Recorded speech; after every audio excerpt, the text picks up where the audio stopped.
नमस्कार, जय हिंद, सत श्री अकाल। मेरा नाम है लोकेश सिंह और फाइनली एक बार फिर से आप सभी का स्वागत है करंट अफेयर के इस यूट्यूब चैनल पर। और करंट अफेयर के लिए हम लोग आपके लिए आईएफएस के इस यूट्यूब चैनल पर लेकर आए हैं बहुत ही बेहतरीन करंट अफेयर आज के करंट अफेयर में हमारे पास 3-4 चीजें हैं बात करने के लिए। सबसे पहले हमारे पास क्या ओपेक 27 क्लाइमेट समिट जो कि इजिप्ट में हो रहा है। इस समिट की एक खास बात यह है कि इस समिट में एक इंपॉर्टेंट टॉपिक को चुना गया है और वो टॉपिक क्या है वो मैं आपको यहाँ पे बता देता हूँ। वो टॉपिक है क्यों ना उन कंट्रीज के ऊपर क्यों ना उन कंट्रीज के ऊपर चार्जेस लगाए जाएं, उनसे कंपनसेशन लिया जाए जिन्होंने बहुत ज्यादा क्या किया, एक्सप्लॉयटेशन किया है हमारे क्लाइमेट का।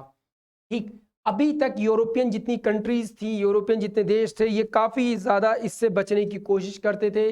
ठीक है, जब भी इसके ऊपर चर्चा का कोई मुद्दा बनता था हमेशा वो लोग पीछे हट जाते थे, बोलते नहीं नहीं हम इस टॉपिक के ऊपर बात नहीं करेंगे, अभी हमें कई समस्याओं से जूझना है, हमें ये करना है, हमें वो करना है, ये सारी बातें होती थी। और अभी हाल ही में जब ये मीटिंग हो रही थी तो आपने कई बार सुना होगा, तो कई बार बोला जाता है कि कार्बन फुटप्रिंट, और कई बार बोला जाता है कि टैक्सेस लगाना, कार्बन टैक्सेस लगाना, इस तरह की चीजें। तो उन कंट्रीज के ऊपर क्यों न लगाए जिन्होंने बहुत पहले से कार्बन क्या किया है, इन्वायरमेंट को, क्लाइमेट को अच्छा खासा नुकसान पहुंचाया। ये हम बात करें उन सब यूरोपियन कंट्रीज की कि उन सारी यूरोपियन कंट्रीज ने जो नुकसान पहुंचाया क्यों ना उनसे एक हर्जाना लिया जाए यहाँ पर। तो फाइनली इस बारे में चर्चा हो रही है कहाँ पर, इजिप्ट में ये समिट हो रहा है COP27, जहाँ पर इसके बारे में चर्चा होगी। यूएन क्लाइमेट एग्रीमेंट के अंतर्गत यहाँ पर क्या हर साल एक सम्मेलन होता है, उस सम्मेलन में कुछ ना कुछ बिंदु होते हैं, उन बिंदुओं के ऊपर क्या की जाती है, यहाँ पे चर्चा की जाती है और उस चर्चा का जो भी निष्कर्ष होता है उसके हिसाब से यहाँ पर क्या होता है, मेंबर्स को मतलब डिसीजन लेने होते हैं या फिर उसके हिसाब से काम करना होता है। आपको पता होगा इंडिया ने भी अपने आप को कार्बन न्यूट्रल कंट्री बनाने की इस वक्त कोशिश की है। कहाँ पर ये हो रहा है, तो शम्स एल शेख जगह है जहाँ पर ये समिट हो रहा है। कब से शुरू हुआ है, तो ये कल से 6 तारीख, आज 7 तारीख हो चुकी है, 6 तारीख से लेकर 18 नवंबर के बीच ये समिट चलेगा। आपको पता होगा अगर हम लोग यहाँ पे बात करें इन्वायरमेंट को लेकर, तो इन्वायरमेंट को कई सारे समिट्स यहाँ पर हुए हैं। आप लोग कई बार पेरिस समिट, मॉन्टेक्स समिट सुनते होंगे, ठीक है, कभी लीमा समिट सुनते होंगे। तो इन समिट्स को लेकर भी हम लोग एक वीडियो लेकर आएंगे जल्द ही, जहाँ पर आपको डिटेल डिस्क्रिप्शन के साथ हम लोग इस समिट के बारे में बताएंगे। फाइनली आपको यहाँ पर ये पता चल जाना चाहिए कि आखिर ये समिट हो किस लिए रहा है और इस समिट में मेन स्टेप क्या लिया गया है। ठीक है, तो ये काफ़ी ज़्यादा इंपॉर्टेंट स्टेप है इस बार जो समिट में लिया गया है।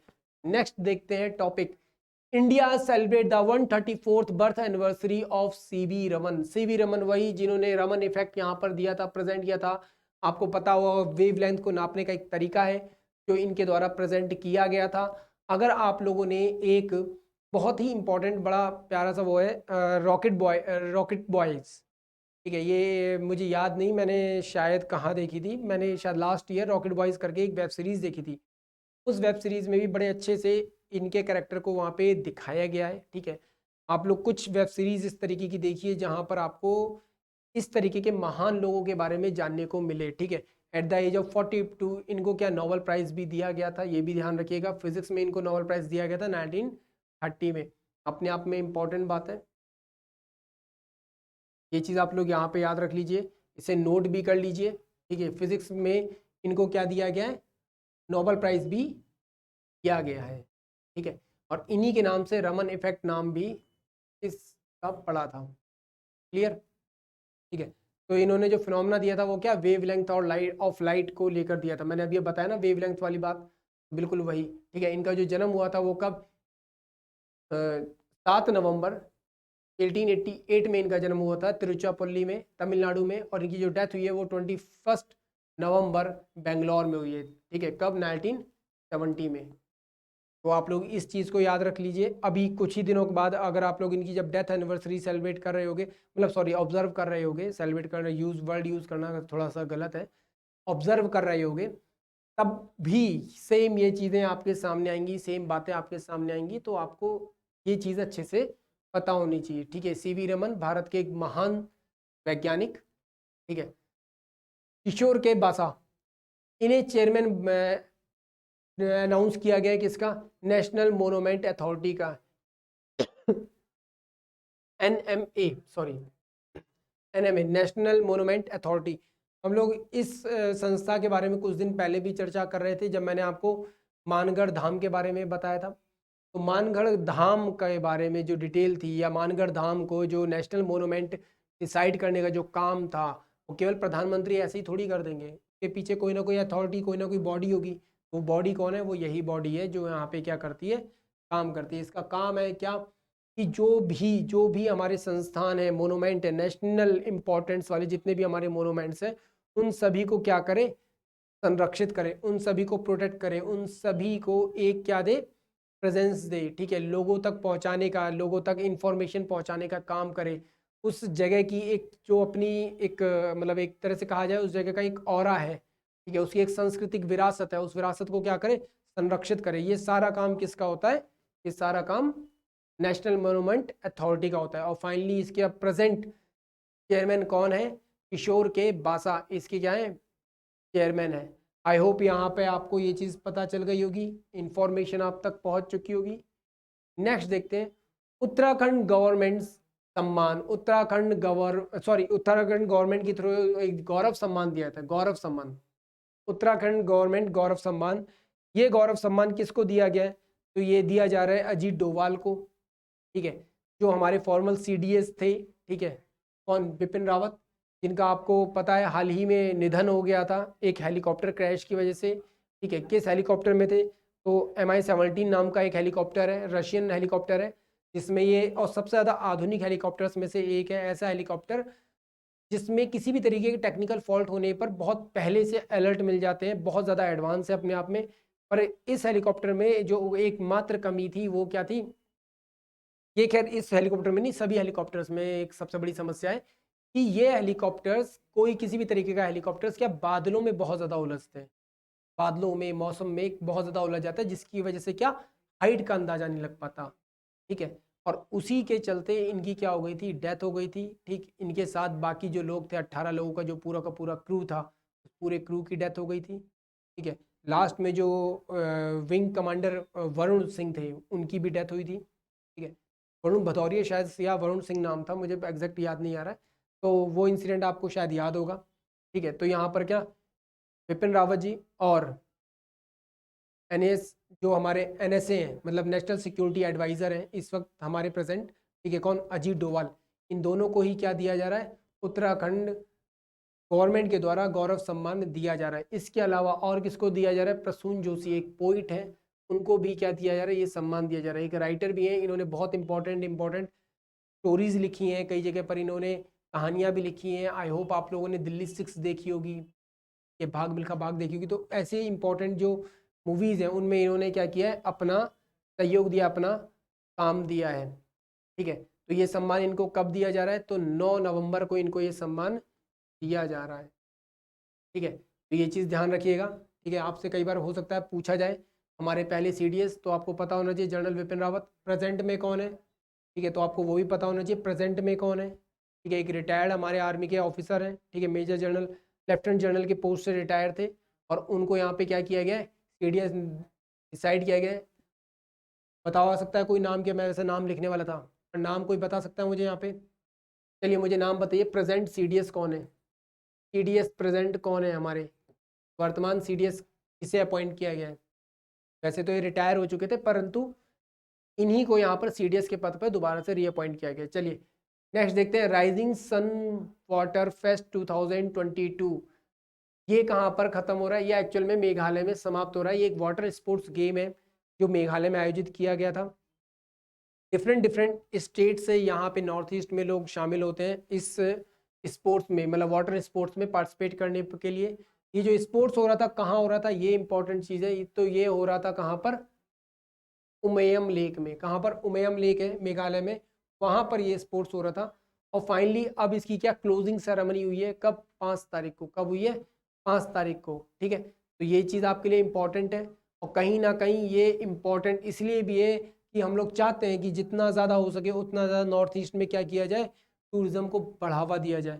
अब टूरिज़्म को बढ़ावा देने का तरीका क्या होगा? यही हो सकता है कि जितना ज़्यादा हो सके लोगों को क्या किया जाए? किसी न किसी तरीके से नॉर्थ ईस्ट की तरफ लाया जाए। जैसे कि नॉर्थ ईस्ट में दिसंबर में एक हॉर्नबिल फेस्टिवल होता है, अभी दिसंबर आएगा तो आपको सुनने को मिलेगा हॉर्नबिल फेस्टिवल, ठीक है। और इसके अलावा डिफरेंट डिफरेंट जो वहाँ के अपने सांस्कृतिक कार्यक्रम होते हैं उनमें लोगों के बारे में उनको अवेयरनेस दी जाए ताकि लोग वहाँ पे उसको देखने के लिए जाएं, ठीक। तो आई होप ये चीज़ आपको पता चल रही होगी, समझ में आ रही होगी, ठीक। तो यहाँ पे किस तरीके के स्पोर्ट्स होते हैं, तो रोरिंग, ठीक है, सेलिंग जैसे, बोट रेस, इस तरीके के यहाँ पर क्या होते हैं, गेम्स होते हैं। अब यहाँ पे आता है एक बहुत इंपॉर्टेंट चीज़, यहाँ पर जो एजुकेशन मिनिस्ट्री हमारी उसके द्वारा यहाँ पर एक दिन सेलिब्रेट किया जा रहा है और उस दिन का नाम क्या रखा गया है, जनजातीय गौरव दिवस। क्या नाम रखा गया, जनजातीय गौरव दिवस। और ये दिन कौन सा होगा, तो ये दिन होगा 15 नवंबर। तो अपने मोबाइल में ये दिन सेव कर लीजिए, 15 नवंबर को हो सकता है हम लोग इस टॉपिक के बारे में फिर से चर्चा करें। 15 नवंबर को हम लोग सेलिब्रेट करते हैं बिरसा मुंडा का जन्मदिन। क्या सेलिब्रेट करते हैं, बिरसा मुंडा का जन्मदिन सेलिब्रेट करते हैं। और बिरसा मुंडा की डेथ कब हुई थी, तो 9 जून 1900 में इनकी क्या हो गई थी, डेथ हो गई थी। मैंने आपको ये भी बता दिया है।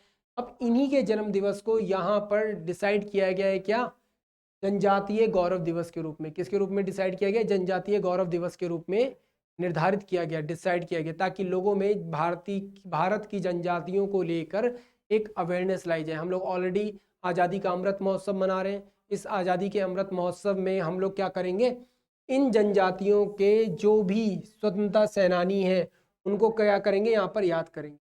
आई होप चीज़ें याद हो गई, समझ में आ गई।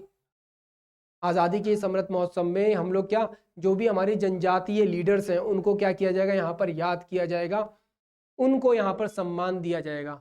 कौन सा दिन, 15 नवंबर का दिन। कौन सा दिन, 15 नवंबर का दिन। अब यहाँ पर एजुकेशन मिनिस्ट्री की बात हो रही है, तो ये जो सेलिब्रेशन होगा ये स्कूल्स में, कॉलेजेस में, हायर एजुकेशन इंस्टीट्यूट जो भी होंगे उन सभी में होगा, ठीक है, उन सभी में सेलिब्रेट किया जाएगा ताकि लोगों में ज़्यादा से ज़्यादा अवेयरनेस फैल सके। कहीं ना कहीं हमारे इतिहास में से ऐसे लोगों को काफ़ी ज़्यादा क्या कर दिया गया, पीछे कर दिया गया है। अगर आप लोग इतिहास की किताबें पढ़ रहे हो तो आपको कितने जनजातीय लीडरों के बारे में जानकारी है, या आपने कितने जनजातीय लोगों के बारे में सुना है कि उन्होंने अपना संगठन बनाया और अंग्रेजों के विरुद्ध लड़ाई लड़ी।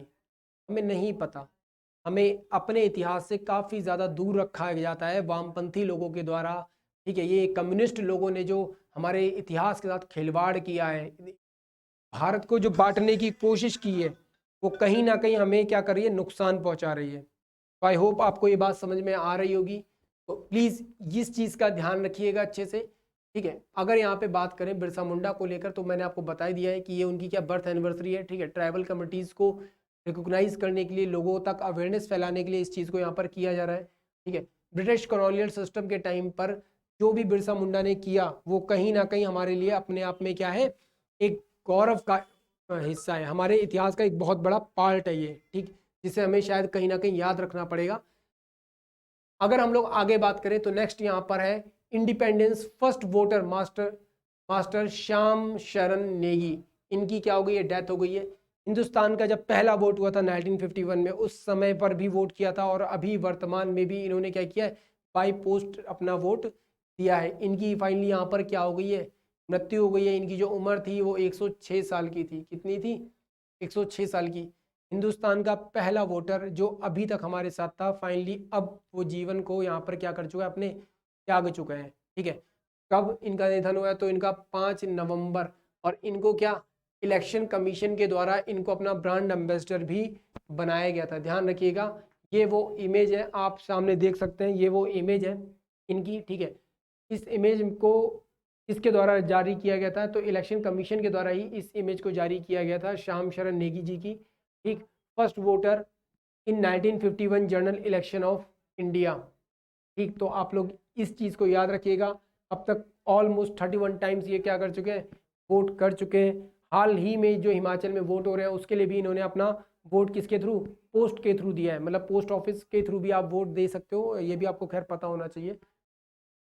आई होप आपको आज के जो टॉपिक है वो पसंद आया होगा। जो भी कंटेंट मैंने आपको अवेलेबल करवाया उससे अच्छे से नोट्स बनाइए। करंट अफेयर का ये टॉपिक आपके एग्जाम के लिए इंपॉर्टेंट हो सकता है। तो प्लीज़ वीडियो को लाइक करना, कमेंट करना, शेयर करना और सब्सक्राइब करो चैनल को।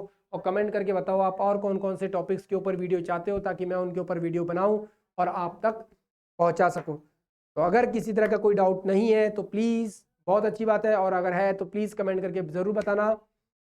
एंड नेक्स्ट वीडियो में जब हम लोग आएंगे तो शायद इसके ऊपर मैं क्वेश्चंस लेकर आऊँ, तो प्लीज़ उन क्वेश्चंस के लिए भी तैयार हो जाओ। तो फिलहाल इस वीडियो में मैं आपसे लेता हूँ विदा। Thank you so much. जय हिंद।